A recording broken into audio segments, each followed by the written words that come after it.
Hey everybody! It's been over a month since I took my break, and although I know y'all have missed me, it was just what I needed. I was feeling pretty majorly burnt out, like to the point where I thought I might be ready to stop posting entirely. However, the break was wonderful for me, and I had a chance to get some work done on other projects. It's a lot of work to run a channel like this, especially since I still have, another job and classes to deal with. However, I think I'm ready to jump back in after my break, and we'll start the new year as I end my hiatus. And what better way to end my break than to finish the first season of What If? That's right, I've decided to do this series in seasons of 10 episodes. Patrons over on my Patreon will get to see a little bit of an extra content as well. An extra episode with all the finales to all 10 previous episodes. So if you're interested in seeing the end to all the last episodes, head over to my Patreon. Anyway, we'll go ahead and begin today's episode, the final episode in the first season. What if Stone Mover never left Thorn?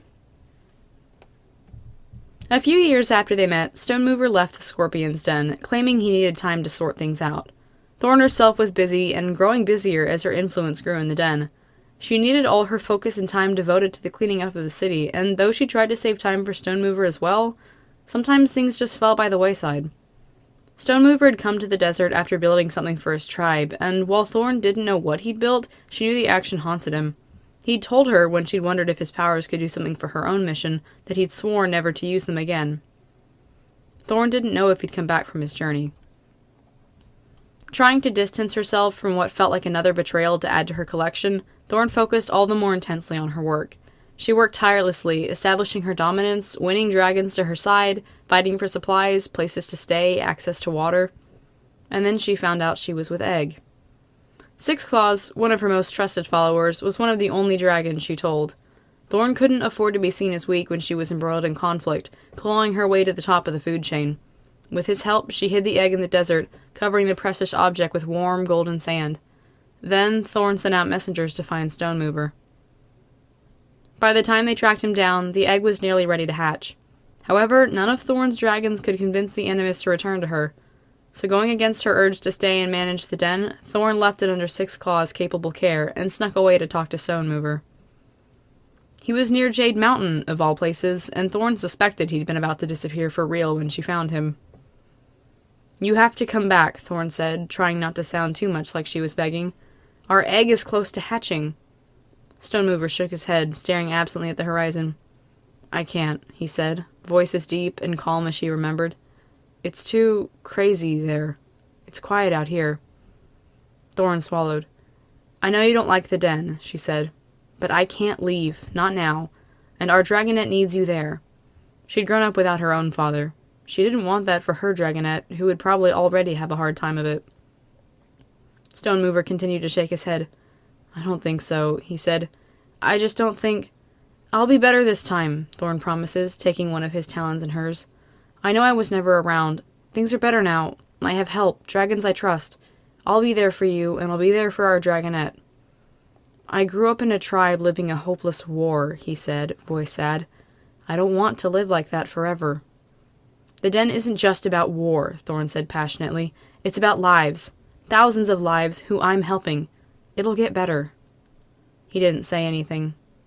"We can take breaks, if you want," Thorn relented, the offer dragged out without her permission. "You can show them the mountains and the forests out here.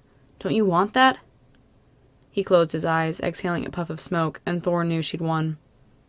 He huffed again. "I'll come," he said. Thorn smiled, bumping his wing with hers. "You'll love it," she said. "You'll be an amazing father." Except he never got the chance. Thorn was devastated by the loss of her egg. She searched for it tirelessly, but it was well and truly gone. She trusted Six Claws, of course, and she wasn't worried, but one of her other followers, he disappeared. Dune, Six Claws' friend, and a dragon Thorn had thought she could trust. He'd known about the egg. He could have taken it, could have stolen her dragonette for whatever reason. Was it a ploy to use her dragonette as some kind of blackmail? Was Vulture behind it, or another powerful criminal in the den? "When was the egg supposed to hatch?" Stone Mover asked one night. He was curled up next to Thorn, who'd intended to read supply reports. Instead, she was staring blankly at the pattern of the rug on the floor. "On the brightest night," she replied. She thought it was a special coincidence at the time. Stone Mover swallowed, the familiar look of guilt passing over his face. You don't think... Thorn looked up, tilting her head. What? She asked flatly. The prophecy, Stone Mover said, looking guilty. If they were supposed to hatch on the brightest night, and they were buried in the sand... Thorn huffed, smoke drifting away from her nostrils. That prophecy is a sham. Stone Mover looked away, not saying anything. He looked lost in thought. You're right, he said softly. Thorn asked, absent again. You're right, Stone Mover repeated. About the prophecy. It is a sham. She looked at him sharply. What? Thorn demanded. Stone Mover looked away. It would take half the night to explain it, he said. But it's the Nightwing's plan to save our tribe.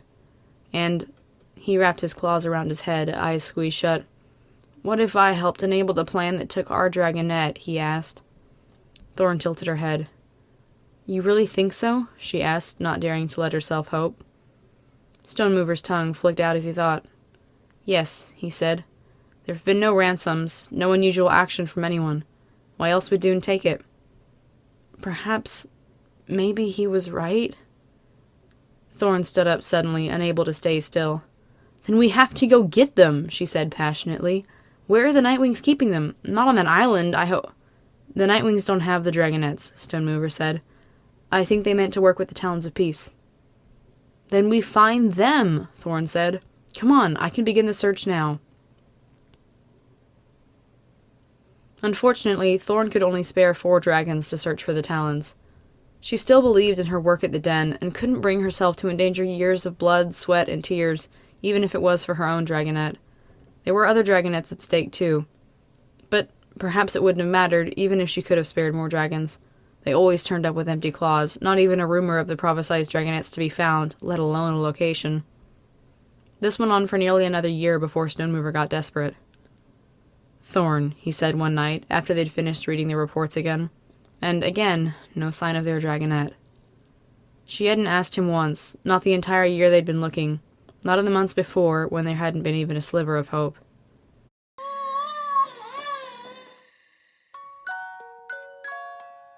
Pampers diapers absorb and lock wetness away for up to 100% leak-free nights. And earn free diapers with Pampers Club.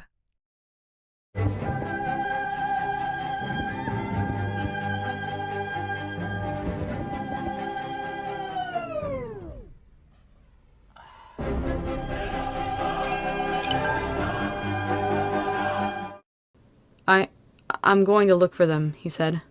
I'm going to use my powers. His calm voice cracked at the admission. Are you sure? Thorn asked. She knew what it meant to him, knew he'd left his tribe and everything he'd ever known so he'd never have to touch the magic again.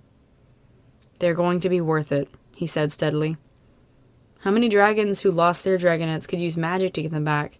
Wasn't it a dream come true? Thorn had tried her way, and it wasn't working. Maybe Stone Mover could do better.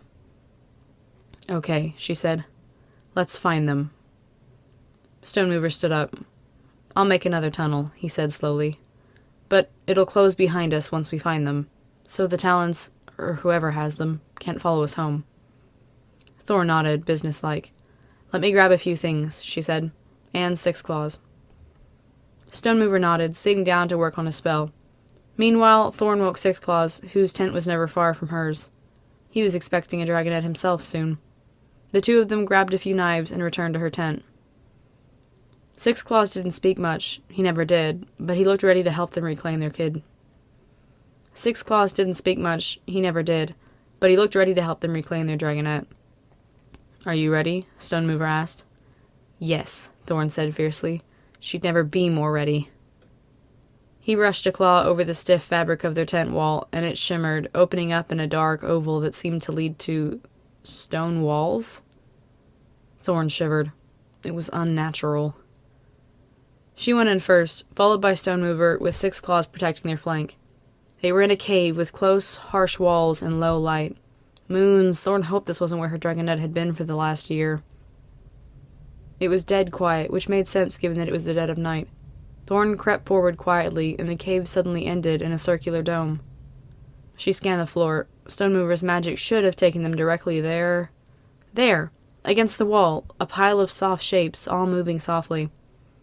Thorn darted over quickly, waiting until the shape sharpened into 5 dragonets? Oh, right, prophecy dragons. There would be 5 of them.